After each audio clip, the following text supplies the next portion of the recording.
today's video, I'm going to show you how to solve this question number 2 of page number 112. As I have already showed you question number 1. So the question is, Joseph jogs from one end A to the other end B of a straight 300-meter road in 2 minutes 30 seconds. Then he turns around and jogs 100-meter back to the point C in another 1 minute. What are Joseph's average speed and velocities in jogging from A to B and also from A to C? So here we have to find average speed as well as average velocity. Well, so let us see diagrammatically as per your given question. So it is given that Joseph jogs from the end of a point A. मतलब Joseph straight line में jog कर रहा है, मतलब वो दौड़ रहा है, jogging के लिए जा रहा है, and वो एक straight line में जा रहा है, which is kind of this. हम लोग ऐसा वे में एक straight line consider करेंगे. So the point is, first point is A. Okay, and first end is A and the another end is B. So according to your question, it is given that in a straight 300-meter road, so from point A to B कितना length है 300 metre, ठीक है, और उसको कितना time लग रहा है 2 मिनट 30 सेकेंड्स, ठीक है. जोसेफ को A से B तक जाने में लग रहा है T इक्वल टू कितना लग रहा है 2 minute 30 second, which is equal to 120 plus 30 second, which is equal to 2 minute equal to 120 second as we all know, and so it is equal to 150 second. ठीक है, तो इतना तक क्वेश्चन हो गया क्लियर हम लोगों का. एंड नेक्स्ट बोला है कि then he turns around and jogs 100 metre back to the point C. ठीक है, फिर वो घुमा यहाँ से यहाँ तक, वो पहले जॉगिंग करके गया, फिर वो टर्न लिया, टर्न लेके फिर वो 100 मीटर गया, ठीक है, यहाँ से फिर यहाँ तक वो टर्न लिया, and this is the point which is C. कितना मीटर आया है 100 मीटर. सो इतना 100 मीटर आने में भी तो उसको थोड़ा टाइम लगेगा ना.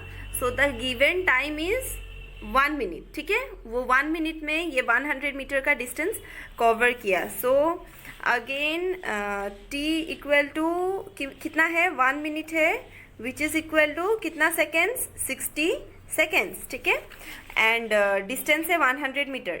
सो हम लोगों को ओवरव्यू मिल गया. अभी क्या हुआ, टोटल डिस्टेंस अगर हम लोग देखेंगे कि वो टोटल कितना दौड़ा from point A to point C, it will be 300 plus 100 metre, that is 400 metre.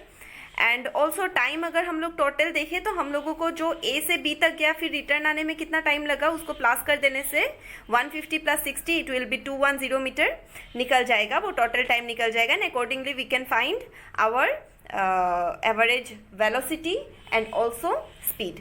ठीक है, so now let us solve. हम लोग लिखेंगे कि distance covered from point A to B is 300 metre, distance from A to C is 300 plus 100 meter, isn't it? It is equal to 400 meter. And also we have written time taken to travel from point A to C is 150 second, जो कि हम लोगों ने पहले ही दिखा दिया था कैसे हुआ 150 second. And also time taken to travel from point A to C is 210 second.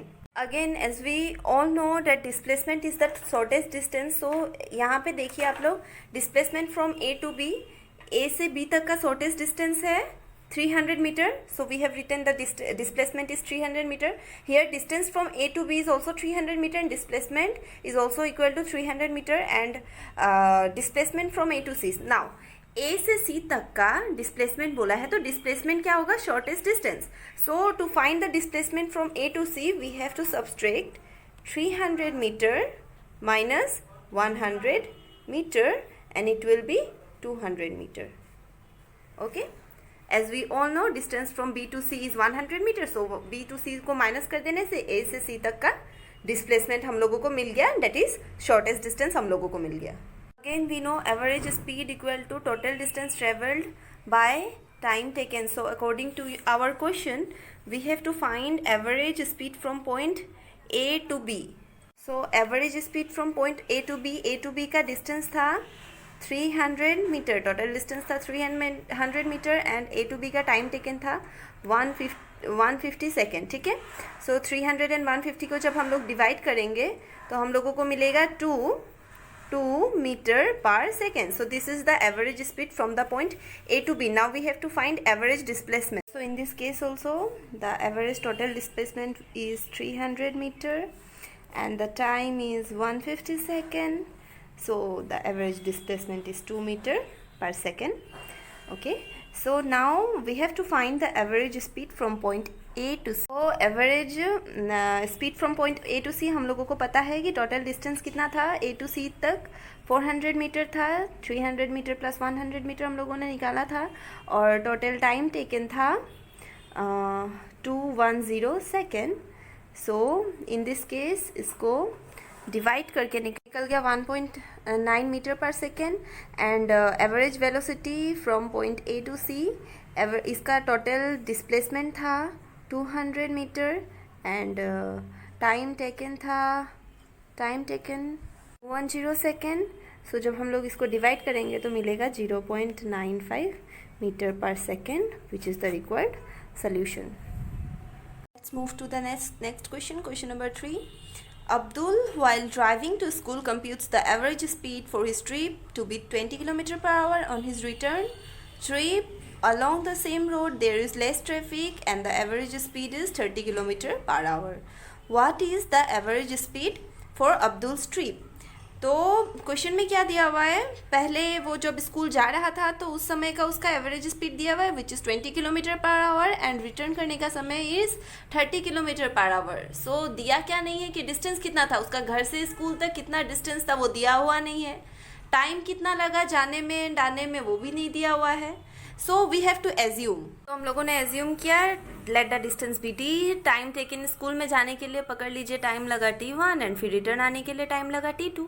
According to the question while going to school average speed will be total distance by time taken. हम लोगों ने T1 पकड़ा and it is given 20 kilometre per hour and likewise समय हो गया 30 kilometre per our.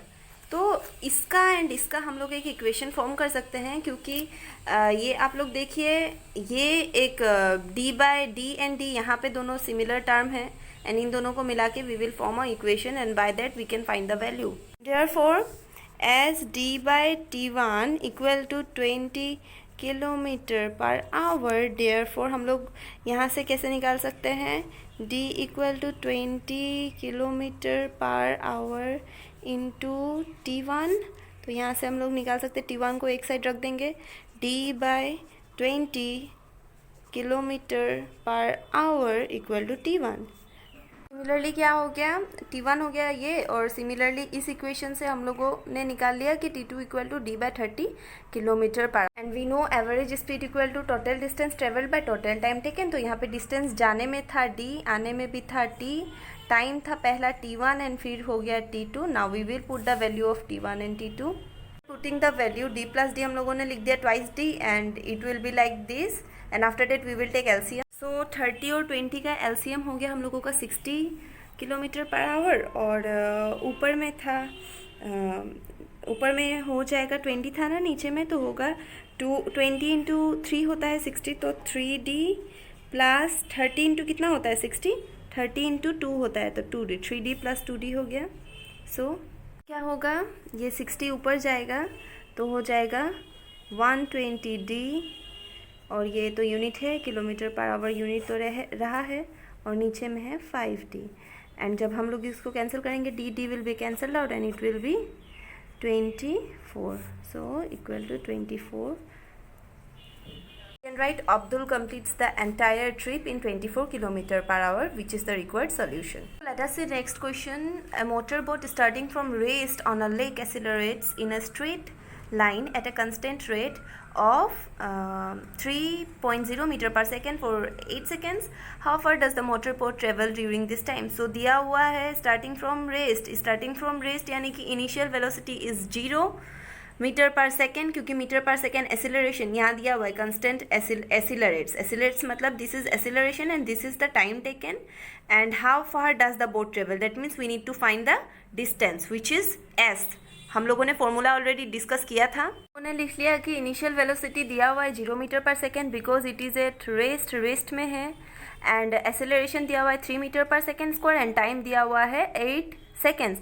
We need to find s equal to question mark which is we know s equal to ut plus half at square. ये formula already मैंने discuss किया था equation of motion का, तो ये हम लोगों को पता है। u इक्वल टू कितना है, 0 है। 0 into anything will be 0 but still 8 second है, तो हम लोग लिख देते हैं प्लस। सो वैल्यू पुट करने के बाद कुछ इस हिसाब से होता है ना आफ्टर सॉल्विंग। ये सेकेंड इन्वर्स स्क्वायर है एंड सेकेंड स्क्वायर है, ये दोनों तो कैंसिल जाएगा ही, एंड ये तो 0 होगा। 0 इंटू एनीथिंग इज़ 0, एंड ये 8 8 जो 64 होगा। 64 इंटू 3 करके हम लोगों को लिख तो हो गया। 64 कैसे हुआ by the way, 64 means 8 square है ना, तो 8 इंटू 3 192 निकला।